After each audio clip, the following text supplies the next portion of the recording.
Nutiin kun uummata dagatame, uummata irraanfatame, uummata uummanni tokkolleen quban qabne kan miidiyaan keessan deemne, kan gaazexoonni tokkolleen keessan dhufne, Baalee ni dubbatama, Boorana ni dubbatama, nuufi Boorana garaagarummaan qabnu jechuudha. Hongee waggaa lamaatu nurra walga'e jechuudha. Assalamu alaikum warahmatullahi wabarakatuhu. Daawwattoota hordoftoota keenya gargaarsa fuunee aanaa qumbii magaalaa Minootti argamna. Bishaaniif akkas maatiin teenya midhaan kun yoo bilchootaan waan bilcheeffannu yoo jiraatan amma waan daakannuun silaan qabnu bilchoodhaan nu dhaqqabdan isiniif haa bilcheessu. Maatii teenya mallee waan tanarra laaftuudhaa gartee waan ijoolleedhaaf maatii dawaa qabu saniinlee nu iyya. Dhibba tokkoo fi jahaatamiin jiru. Maqaan keessan eenyu? Abdukariim Algaati. Masuma keessan bichaa ol fuudhee rabbiin nu haa gammachiisu malee takkaallee hin jirtu waan isin gufachiisa, waan isin hifachiisa, waan isin hifachiisa. Rabbiin waliin nu uume, rabbi isinirraa haa qabu, rabbi isin haa baasu. Aanaa qumbii haroo gurraatti yookaan madda imaanaatti argamna. Hawaasa keenyaaf waan fenne bakka kanattis buufnee akkasuma kaan gara aanaa qumbii magaalaa Minootti fidurachi erginee jala deemaa jirra. Mee bakka kanatti nama tokkoo fi lama dubbifnee bira dabarranneetti haawwan keenya kana rakkoo isaanii jirtuu fi akka itti jiran haa ibsatanii inshaallah sagalee isaanii isin dhageessifna. Haalli jireenya keenya gongeen nutti taatu.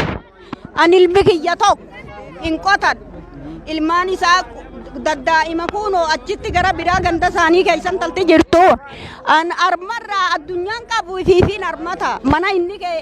jigaa cinaa jigaa keessa daramba qonqoolaa ammaan tana imaama keenya kaasii kanaatu imaama asii kanaafi guyyaa isaan laal guyyaa arafaa akkanuma nuu kennan akkuma amma sadaqaa kana ammaan tana akkanumatti horii namarraa guuran kanumaaf jiraannaa rabbumaa fi kanaaf jirra abaar nutti tahee gongeen dachiin eega qotan gubbaanis ni baddee muyni nuu baalan qabu kuma amma baantan kana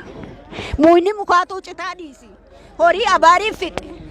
nama abaariif fixe rakkoon nuti itti jirru abaar nu fixeeti gongeen nutti taate saani keenya waan takka tan kutatu dhabee saa naman qabnu nuti numaa saanii nuuni dhabame wanni takkan jirtu addunyaan takkan jirtu namni waan foon namaatu wal nyaatutti jira ifiif yaana ifiif dhaabbanna coraa namni nu wal nyaatutti jira waan walitti kennu ni dhabee saaniin jiru qabeenyarra hin qabnu adda ciifna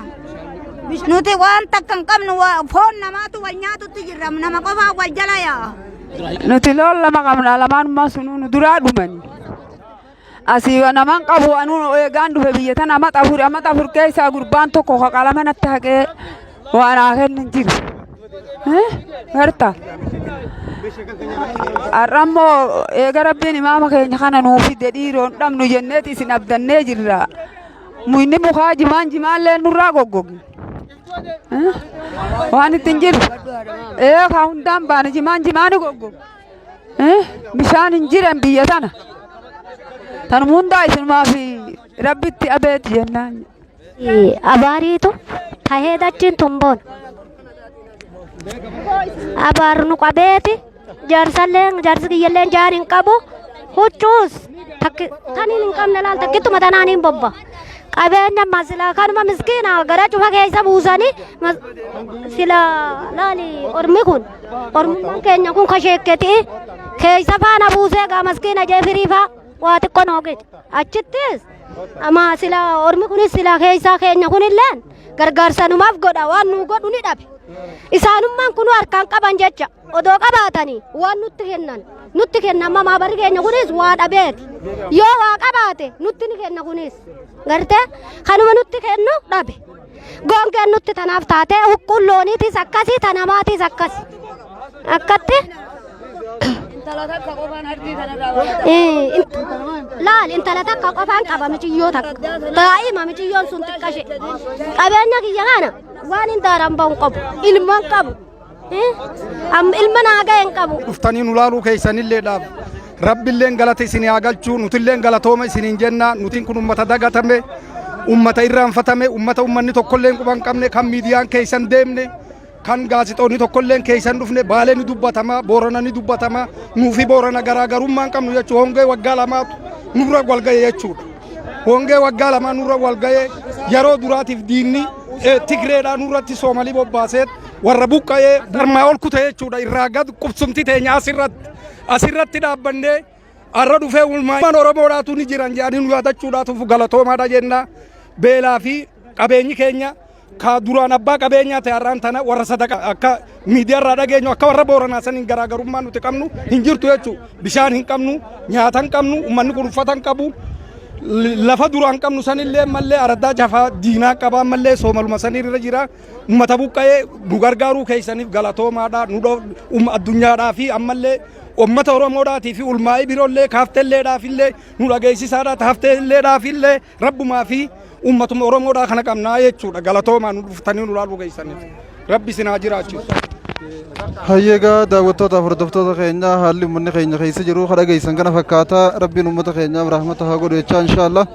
yoo jiraanne bolloo irratti deebinee wal agarraa uummata akkanatti ijji rahmataa nama laallee uummata akkana qaqallatee uffanni irra dhumee coraan irra dhumee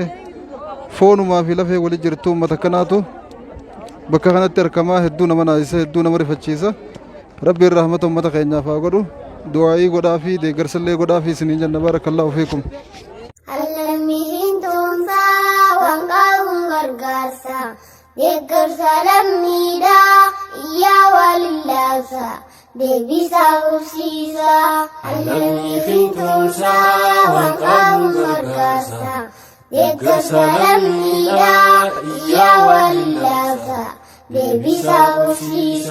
يا أبا الماني ني بيتا الموتي يا هذا الماني تنجيني بوغرتي روباف جاما مرتي إيساني تبوتي برموتاو مالا الرئيسان تاتي إنو تدير ماتا يواتي جلجيتي إنو تدير ماتا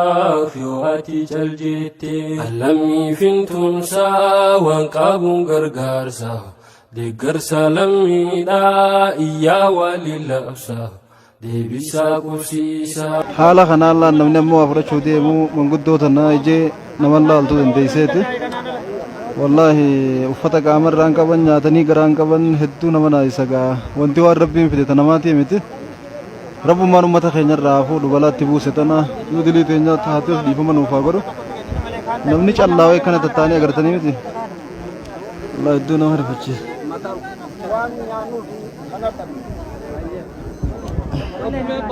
nama beelti mataa buusifti abbole mee ol kay dubbadde baaba akkam jirtan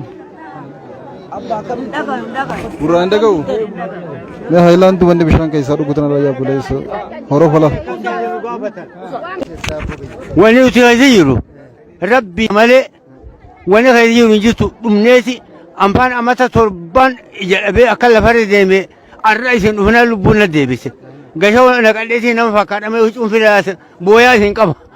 masuma keessan bichaa ol fuudhee rabbiin nu haa gammachiisu malee takkaallee hin jirtu waan isin gufachiisa waan isin rifachiisa rabbiin waliin nu uume rabbi isin irraa haa qabu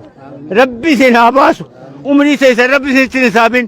ka bu'ee wajji rabbi isin buusin ka gu'ee wajji rabbi isin guusin ka maqee wajji rabbi isin maysin ka baqee wajji isin baysin ka jaame wajji rabbi isin jaamsin ka dhaame wajji rabbi isin dhaamsin kadame wajji isin dhamaasin wasana rabbi ala isin baasin kadogo wale wajji isin dogosiisin adawii rabbi isin gasiisin wajji isin deemsisin wajji isin teeysin kun fayakun mee abba haala rakkoonaa jiru dubbadhu waan hin keessa jiru urmi dhibba tokkoo fi 60 jiru maqaan keessan eenyu abdukariim algaat urmi dhibba tokkoo fi 60 wanni jiru hongeen tun dhiisiga numa jirra jiruma jirra akkana السلام عليكم يا أمة محمد أرمي ربي سنا ديريسو نتين كوني نما لفر جرو مالي نما الدنيا رجرو فكانو نمني خيني كون خنما يسلال تاني غرتان كان هم قدامه وانا الدنيا تنرتي تكاهن أركمين ربي نتبوس الدنيا نوركتين هف نمني نيس akkuma addunyaa saniitii lubbuun amma duran baane waan bahu achi nama tokko hooduu en kawan awwal awwaaluun qabne kanaafuu nuuf dirmatan ammallee rabbiin kaaliin urmii isin haa dheereysu bishaaniif akkas maatiin teenya midhaan kun yoo bilchoo tahan waan bilcheeffannu yoo jiraatan amma waan daakannuun silaa hin qabnu bilchoodhaan nu dhaqqabdan isiniif haa bilcheessu maatii teenya mallee waan tanarra laaftuudhaa gartee waan joolleedhaaf maatii dawaa qabu saniinlee nu iyya rabbi isin haa dhaqqabu rabbi isiniif haa dirmatu rahmatuma rabbii nuu kadhadhaa isin nu bira dhaabbattanii urmii rabbi isin haa dheereysu waan takka harri innatti jira hin arkin rabbi nu garsiise. Wanni dubbadhu hin jirtu uma isin gartan tanaan nutti jira. Rakkoon jirtu waan nyaannee dhugnu hin qabnu bishaan hin qabnu waan afanneerra bullu hin qabnu mana hin qabnu namni keenya kun guutuun jaldeessa fakkaata haati takkaan hin dhalle wanni kana isaan godhe qoonqoo rabbii gam mootummaa jira isin sheekketii gartaa olaantuu filatamtuu warra jannataa rabbi isin haa godhu warra jannataa rabbi isin haa godhu warra jannataa rabbi isin haa godhu warra gartaa nuti yoo wanni feete dhufte namni nu yaadatu hin jiru wanni feete yoo dhufte namni nu yaadatu hin jiru namni dubbatu hin jiru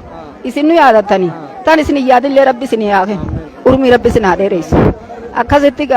ganumaan dubbatu ol ka'e. Haalli hongee tanaan balleeyseeti qabeenya keenya hongeedhaan balleeysee nuti bannee waan qocoraan keenya gara nu galee kana nu tahee nuti gara yaan wallaallee bishaan dhabnee dheebuun nu fixxee dheeda dhabee qabeenyi nu dhabamee nuti qoonqoon nu fixxee gara yaan wallaallee hongeen gooroo teenya rabbiin hongeetti buuseetuma gargaarsa sheekketii teenyaatiin wajji rabbiin kaaliin riskii garmaa harka mootummaa keenyaatiin gaajirre jenneetuma hongee keeysa jirra gaajiru ilma namaa keeysa hin jirru gara rabbiitiif jirra malee. Usman Mamadi gaya hongee tanaan nuti kuni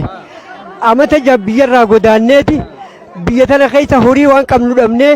addunyaa re'ee fi addunyaa hunda dhabnee ammaan tana kun nu gaggabe kan amma isin rabbi nu dhaqqabe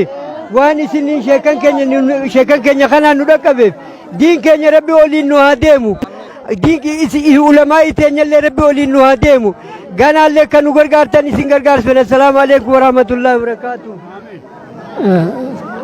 Maqaan kiyyaa Muhammad Abdullahi Jaalaa Raddaa Ilaa Ammati. Akkasitti haalli hongee kana amma jiruu gaddaa jiruu gadatoo keessa jira jecha namni keenya ka du'ee ol ka jiruu gad jiraachuu jira jecha hongeen nutti hammaateeti hangammaa kanaan jira jecha ummanni gartee duraan seeftineetii fi kana qaba kanallee hin qabne jecha nuti amma saniin rakkoo ajaa'ibaa keessa jirra iddoo irraa deemnellee iddoo seera mootummaatiin referendeemiin irra gaggeeffamillee irratti hin deebine hangammaa akkanumatti araaraafamnee dachii fi samii jidduu jirra jechaadha nuti ammaan tana kanaafuu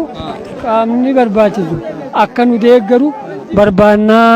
kanaafuu assalaamu alaikum warahmatullaahi wabarakaatuh. Laali sheeke maqaan kiyya Faaxumaatiin Roobaati. Haalli hongee akkuma rabbiin beeku kana. Obboleetti keenya kan namatti gartan kun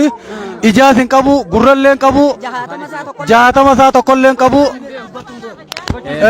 ijaanillee arraballee dubbachuun beeku ijaas hin qabu gurraas hin qabu haala sanii wanni kun quba bira gahamee jira inni kophaa isaatti haa kennamuufi zeeta tokkos fidaaf isa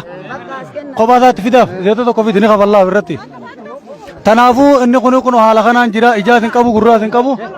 isa qoodee nama tokkollee keessa hin jiru kophaa isaatti amaanaa kun hawaasni keenya nuun arge akkana biraan geenyee jirra jazaakumullaahu khairaa bakkaan gayaaf. Isiinis ijaan qabdu inninis harkaan qabu lama. Isaan lachuu harkaan qaba yaa obboleessi. Harka qalleeyyiidha harkaan qabne. Harka qalleeyyii bira kutanii miidhamtoota. Obboleeyyan kiyya wanti asitti harkaan waan garaa nama balleessuudha. Nama ijaan qabne afaan hin beekne ka gurraan hin dhageenye faara bakka kanatti harku jirra. Uummanni akka gartan kana bahee jira. Nama yaachisa akkaataan itti gargaarsi nuti finna kun isaa wal ga'u. Rabbummaa naa beeku wal ga'u rahmata rabbiin rabbi rahmata isaa godhuufi midhaan akka gartan kanatti gaammoo dirree tana afamee araddaan ramadamee taa'u jira kan makiinaa irraan buune nuti waan rabbiin obboleeyyan keenya arjoomsee gara midhaanii jijjiiramte isaan biraan geenyee jirra rabbiin rahmata isaa isaan biraan haa ga'u rabbi rahmata haa godhuuf jenna والله جولتين دوام غدا سبحان الله سبحان الله سبحان